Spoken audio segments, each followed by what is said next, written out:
സുധിയുടെ അമ്മയുടെ മുന്നിൽ വെച്ച് സച്ചി ഇവളെൻ്റെ തലയിൽ കെട്ടിവെച്ചത് നീയാണ്, അതോടെ എൻ്റെ ലൈഫ് ജയിലിൽ അകപ്പെട്ടതുപോലെ ആയി എന്നൊക്കെ പറയുന്നുണ്ട്. അത് കേട്ട് രേവതിക്ക് നല്ല ദേഷ്യം വരുന്നുണ്ട്.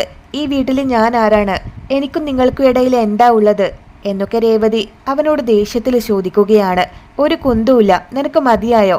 അങ്ങനെ സച്ചി തിരിച്ചു ചോദിക്കുമ്പോൾ പിന്നെ ഞാൻ എന്തിനാ ഈ വീട്ടിൽ നിൽക്കണം എന്നൊക്കെ രേവതി മറുപടി കൊടുക്കുന്നുണ്ട്. നിന്നെ ഇറക്കി വിടാൻ പോലും എനിക്ക് പറ്റില്ല, അത്രയും വലിയ ലഗേജാണ് നീ. അങ്ങനെ സച്ചി പറയുമ്പോൾ വേണ്ട, നിങ്ങൾ എന്നെ ഇറക്കി വിടാൻ അത്രയും കഷ്ടപ്പെടേണ്ട, ഞാൻ തന്നെ പോയേക്കാം. ഇപ്പോഴെങ്കിലും നിങ്ങളത് പറഞ്ഞല്ലോ, ഒരുപാട് നന്ദിയുണ്ട് എന്നൊക്കെ പറഞ്ഞ് രേവതി തൻ്റെ ഡ്രസ്സൊക്കെ പാക്ക് ചെയ്യുവാണ്. അവരുടെ ബഹളം കേട്ട് അച്ഛൻ ഓടി വരുന്നുണ്ട്. എന്താടാ ഇവിടെ ശബ്ദമെന്ന് അച്ഛൻ ചോദിച്ചപ്പോൾ ഞാനല്ല അച്ഛ, അവളാ പോകണമെന്ന് പറഞ്ഞത്, അവളങ്ങ് പോട്ടെ എന്നൊക്കെ സച്ചി പറഞ്ഞു കൊടുക്കുന്നുണ്ട്. രേവതി മോളെ, ഞാൻ പറയുന്നതൊന്ന് കേക്ക്, തിടുക്കം കാണിക്കരുത് എന്ന് അച്ഛൻ രേവതിയോട് പറഞ്ഞപ്പോൾ ഇയാൾ പറഞ്ഞതൊക്കെ അച്ഛൻ കേട്ടതല്ലേ എന്ന് ചോദിക്കുകയാണ് രേവതി. ഇവൻ അവരുടെ മുന്നിൽ വെച്ച് അങ്ങനെ പറഞ്ഞത് വളരെ വലിയ തെറ്റാണ് എന്ന് അച്ഛനും പറയുകയാണ്. ഞാൻ എന്താടി അതിന് ചെയ്തത് എന്ന് ചോദിച്ച് സച്ചി വീണ്ടും രേവതിയുടെ നേർക്ക് വരുന്നുണ്ട്. അച്ഛൻ സച്ചിയെ പിടിച്ചു മാറ്റി രേവതിയോട് മാത്രമായി സംസാരിക്കുകയാണ്. മോളൊന്ന് സമാധാനായിരിക്ക്, ഞാൻ അവൻ്റെ അടുത്ത് സംസാരിക്കാമെന്ന് അച്ഛൻ പറഞ്ഞപ്പോൾ അച്ഛൻ പറയുമ്പോൾ മാത്രം ഒരു ദിവസം ഇയാൾ നന്നാവും, മൂന്നാമത്തെ ദിവസം ഇയാൾ വീണ്ടും പഴയ സ്വഭാവം എടുക്കും. അപ്പോൾ ഞാൻ എങ്ങനെയാ അച്ഛാ ഇയാളുടെ കൂടെ താമസിക്കുന്നത്? അങ്ങനെ രേവതി ചോദിക്കുന്നുണ്ട്. എടി, നീ എന്താടി അച്ഛൻ്റെ അടുത്ത് ശബ്ദം ഉയർത്തി സംസാരിക്കുന്നത് എന്ന് ചോദിച്ച് സുധി ദേഷ്യപ്പെടുകയാണ്. അച്ഛൻ വന്ന് സച്ചിയെ വീണ്ടും തടയുന്നുണ്ട്. എത്ര നാള് ഇങ്ങനെ അഡ്ജസ്റ്റ് ചെയ്യാൻ അച്ഛാ? അച്ഛന് വേണ്ടിയാ ഇയാൾ എന്നെ കല്യാണം കഴിച്ചെന്ന് ഒരു ദിവസം 10 തവണ വിളിച്ചു പറയും. ഇയാളുടെ ചേട്ടൻ പണത്തിന് വേണ്ടി എന്നെ കല്യാണം കഴിക്കാമെന്ന് സമ്മതിച്ചു. ഇയാളാണെങ്കിൽ കല്യാണത്തിന് സമ്മതിച്ചത് അച്ഛന് വേണ്ടിയിട്ടും. ഇനി എൻ്റെ ലൈഫ് എന്തായി തീരും എന്നൊക്കെ രേവതി അച്ഛൻ്റെ അടുത്ത് ചോദിക്കുന്നുണ്ട്. രേവതി, നീ പോകുന്നെങ്കിൽ പോകാൻ നോക്ക്, അല്ലാതെ അച്ഛൻ്റെ അടുത്ത് ശബ്ദം ഉയർത്തരുത് എന്നൊക്കെ സച്ചി അവിടെ നിന്ന് പറയുന്നുണ്ട്.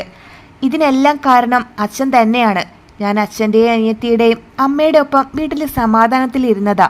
അപ്പോൾ എനിക്ക് നല്ലൊരു ജീവിതം ഉണ്ടാക്കി തരാമെന്ന് പറഞ്ഞ് അച്ഛനാ ഇവരൊക്കെ കൂട്ടിക്കൊണ്ടു വന്നത്. നിങ്ങൾ എനിക്ക് നല്ലതൊന്നും ചെയ്തിട്ടില്ല അച്ഛാ. എൻ്റെ ജീവിതത്തിൽ വേദനിപ്പിക്കുന്ന സംഭവങ്ങൾ മാത്രമേ അച്ഛൻ ചെയ്തിട്ടുള്ളൂ. സത്യം പറഞ്ഞ എന്നെ അച്ഛൻ 55 ലക്ഷം രൂപയ്ക്ക് മകന് വിറ്റു എന്ന് പറയണം. എല്ലാം അച്ഛനെ കൊണ്ടുണ്ടായ തെറ്റാണ്. അങ്ങനെ രേവതി പറഞ്ഞത് കേട്ട് സച്ചി ദേഷ്യത്തിൽ വരുന്നുണ്ട്. എന്താടി നീ എൻ്റെ അച്ഛൻ്റെ അടുത്ത് പറഞ്ഞത് എന്ന് ചോദിച്ച് രേവതിയെ തല്ലാനായി സച്ചി കൈ ഉയർത്തുന്നുണ്ട്. അപ്പോഴേക്കും അച്ഛൻ വന്ന് അവനെ തടയുകയാണ്. അച്ഛ, അവൾ പറഞ്ഞത് കേട്ടില്ലേ എന്നൊക്കെ സച്ചി ചോദിക്കുമ്പോൾ രേവതി ബാഗൊക്കെ എടുത്ത് പോകാൻ ഇറങ്ങുവാണ്.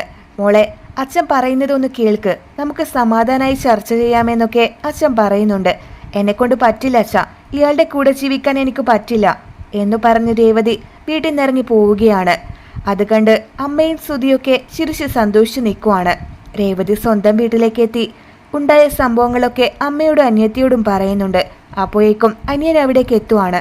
നീ സച്ചിയുടെ അച്ഛൻ്റെ അടുത്ത് അങ്ങനെ സംസാരിച്ചത് വലിയ തെറ്റാണ്. ആ മനുഷ്യനോട് നീ മാപ്പ് ചോദിക്കണം. ഭാര്യ ഭർത്താക്കന്മാരായ വഴക്കും പിണക്കും ഒക്കെ ഉണ്ടാവും.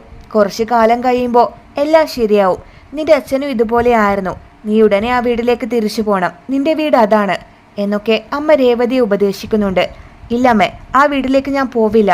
അമ്മയും പോണെന്ന് പറഞ്ഞാൽ ഞാൻ എവിടേക്കെങ്കിലും ഇറങ്ങിപ്പോവും എന്ന് പറഞ്ഞിരിക്കുവാണ് രേവതി.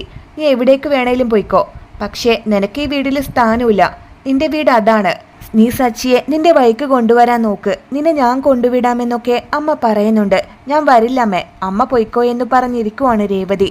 പറഞ്ഞത് കേൾക്ക് രേവതി, പോയി ബാഗ് എടുത്തോണ്ട് വാ, എന്നിട്ട് അച്ഛൻ്റെ അടുത്ത് മാപ്പ് ചോദിക്ക്, വാ എഴുന്നേൽക്ക് എന്നൊക്കെ പറഞ്ഞ അമ്മ രേവതിയുടെ കൈപിടിച്ച് ആ വീട്ടിലേക്ക് പോവുകയാണ്.